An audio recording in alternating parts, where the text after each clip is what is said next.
ठंडी हवाओं के साथ बर्फ की परतें चारों ओर बिछ चुकी थीं।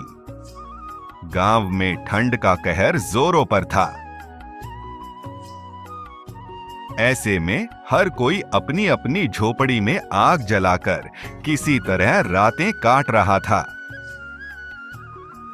इसी गांव में रमेश नाम का एक किसान रहता था। रमेश अपनी पत्नी सुजाता और 2 बच्चों के साथ एक छोटी सी झोपड़ी में रहता था। एक दिन सुबह सुबह रमेश की पत्नी सुजाता ने कहा, सुनिए जी, साहूकार श्यामलाल आएंगे।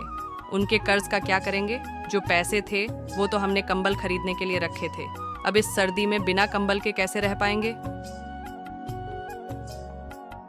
रमेश थोड़ी देर चुपचाप खड़ा रहा और बोला, सुजाता, साहूकार बिना पैसे लिए नहीं जाएगा। कंबल के लिए कोई और इंतजाम करेंगे। तुम पैसे निकाल दो। सुजाता ने अनमने मन से पैसे निकालकर रमेश को दिए। इतने में बाहर से श्यामलाल की कड़कती आवाज आई, अरे रमेश, जल्दी बाहर आ, मेरे पैसे दे। रमेश ने बाहर जाकर पैसे दिए और कहा, श्यामलाल जी, अभी मेरे पास बस इतने ही पैसे हैं। बाकी का कर्ज फसल काटने के बाद चुका दूंगा। ये तो आधे भी नहीं है। मैं फसल कटाई के बाद आऊंगा और तब पूरे पैसे चाहिए। अगर नहीं मिले तो तुम्हारा खेत और घर दोनों मेरे होंगे। श्यामलाल की धमकी सुनकर रमेश मायूस हो गया। वह अपने खेत की तरफ देखने लगा। ठंड और बर्फबारी से उसकी फसल पहले ही खराब हो चुकी थी। रमेश निराश मन से घर लौटा। घर पहुंचते ही उसने देखा कि सुजाता ने अंगीठी जलाई थी, लेकिन लकड़ियां खत्म होने वाली थीं। सुजाता, मैं जंगल से लकड़ियां लाने जा रहा हूं। बाहर बहुत ठंड है, जंगल मत जाओ। रामू चाचा से कुछ लकड़ियां मांग लो। रमेश रामू चाचा के घर गया। रामू चाचा ने कहा, यहां कुछ लकड़ियां हैं, ले जाओ, लेकिन ज्यादा नहीं है। सुबह जंगल से खुद काट लाना।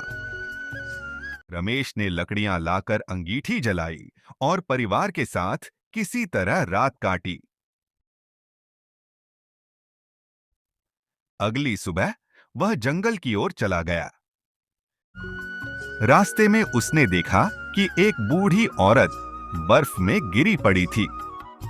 रमेश ने उसे उठाकर पास की एक झोपड़ी में ले जाकर आग के पास बैठाया।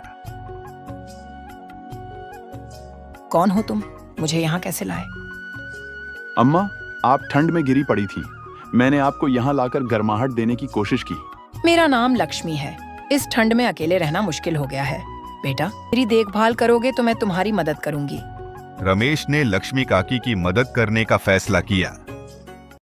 जल्द ही रमेश ने जंगल से लकड़ियां काटकर गांव में बेचना शुरू कर दिया।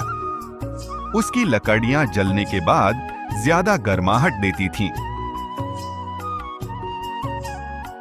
इसलिए गांव वाले उसे अच्छे पैसे देने लगे।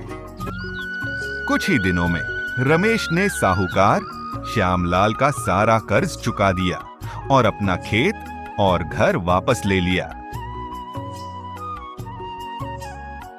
अब रमेश और उसका परिवार खुशी खुशी रहने लगा।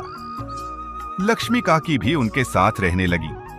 रमेश ने लकड़ियों का काम बंद नहीं किया और हर सर्दी में गांव वालों को गर्माहट देने का इंतजाम करता रहा।